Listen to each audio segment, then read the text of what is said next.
اعوذ باللہ من الشیطان اللعین الرجیم بسم اللہ الرحمن الرحیم وقالوا یا ایھا الذی نزل علیہ الذکر انک لمجنون اللہم صل علی محمد وآل محمد وعجل فرجہم۔ سلام علیکم ورحمۃ اللہ وبرکاتہ۔ اللہ تبارک و تعالیٰ کا شکر ہے کہ میں نے قرآن مجید کا 15 نمبر کا جو سورہ ہے جس کا نام حجر ہے، اس کی آیت نمبر 6 کی تلاوت کا شرف حاصل کیا، جس کا ترجمہ یہ ہے۔ اور کافر لوگ کہتے تھے کہ اے وہ شخص جس پر یہ ذکر قرآن نازل کیا گیا ہے، معاذ اللہ تو مجنون ہے۔ ذکر کا لفظ قرآن میں کلام الہی کے لیے استعمال ہوا ہے، لیکن ذکر کے اصل معنی نصیحت، خیر خواہی، بھلائی چاہنے کے ہوتے ہیں۔ کیونکہ اللہ تعالیٰ کا کلام سراسر نصیحت ہے، اس لیے اس کو ذکر کہا گیا ہے۔ تمام آسمانی کتابیں ذکر ہیں اور قرآن بھی ذکر ہے۔ ذکر کے دوسرے معنی یاد دلانے، ہوشیار کرنے کے بھی ہوتے ہیں۔ کفار یہ فقرہ طنزاً کہتے تھے، اور ان کے کہنے کا اصل مطلب یہ تھا کہ یہ شخص یعنی حضور صلی اللہ علیہ وسلم، جن کا دعویٰ یہ ہے کہ ان پر ذکر اتارا گیا ہے، معاذ اللہ دیوانہ ہے۔ بالکل اسی طرح فرعون نے بھی اپنے درباریوں سے حضرت موسیٰ علیہ السلام کے بارے میں کہا تھا، اِنَّا رَسُولَكُمُ الَّذِي أُرْسِلَ إِلَيْكُمْ لَمَجْنُونٌ، یعنی یہ پیغمبر علیہ السلام معاذ اللہ جو تم لوگوں کی طرف بھیجے گئے ہیں بالکل کھسکے ہوئے ہیں۔ یہ تفہیم القرآن نے لکھا ہے۔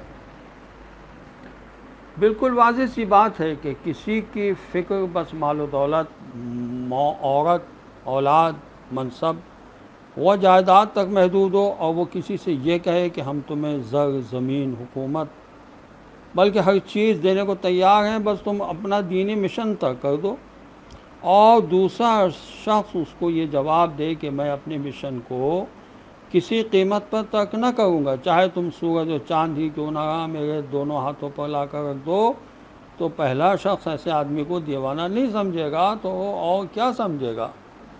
مگر جب کفار مکہ رسول اکرم صلی اللہ علیہ وسلم کے کلام اور قرآن مجید کی آیات کو سنتے تھے تو ان کا دل نہیں مانتا تھا کہ ایسے صاحب کلام کو دیوانہ کہہ کے ٹال دے، اسی لیے پلٹ کر جادوگر کہنے لگے۔ یہ تفسیر نمونہ میں لکھا ہے۔ حضرت موسیٰ علیہ السلام کے مقابلے پر فرعون نے ملک کے تمام بڑے بڑے جادوگروں کو بلایا تاکہ حضرت موسیٰ علیہ السلام کے معجزے پر حاوی آ جائیں، لیکن جب ان جادوگروں نے یہ دیکھا کہ حضرت موسیٰ علیہ السلام کے عصا نے اژدہے کی شکل اختیار کر کے ان کے سانپوں کو نگل لیا، تو انہوں نے سوچا کہ ہمارے جادو پر کوئی جادو حاوی نہیں ہو سکتا، کیونکہ ہم جادوگروں کے استاد اور اپنے فن جادوگری میں درجہ کمال پر ہیں، اس لیے حضرت موسیٰ علیہ السلام جادوگر نہیں ہو سکتے، بلکہ یہ ان کے پروردگار کا معجزہ ہے۔ اس بات پر وہ ایمان لے آئے، لیکن عرب کلام خدا کو دیکھ کر یہ کہتے تھے کہ یہ کلام بشر نہیں ہو سکتا، پھر بھی معجزہ خداوندی نہ کہیں بلکہ جادو کہیں، تو یہ ان کی جہالت کا کتنا واضح ثبوت ہے۔ غرض انسان جب ہٹ دھرمی پہ آ جاتا ہے تو وہ کسی بات کو ماننے کے لیے تیار نہیں ہوتا۔ قرآن کو ذکر اس لیے کہا جاتا ہے کہ یہ اساساً نصیحت کی کتاب ہے۔ مشرکین از روئے طنز و استہزاء کہتے تھے کہ اے وہ شخص جس کا یہ دعویٰ ہے کہ اس پر نصیحتوں والی کتاب نازل کی گئی ہے، تو معاذ اللہ مجنون ہے، دیوانہ ہے۔ چونکہ ان کی عقل یہ ہے کہ باپ دادا کی روایات پر قائم رہا جائے، وہ اس اندھی تقلید کو عقل کہتے تھے اور عقل سے کام لینے والوں کو مجنون کہتے تھے۔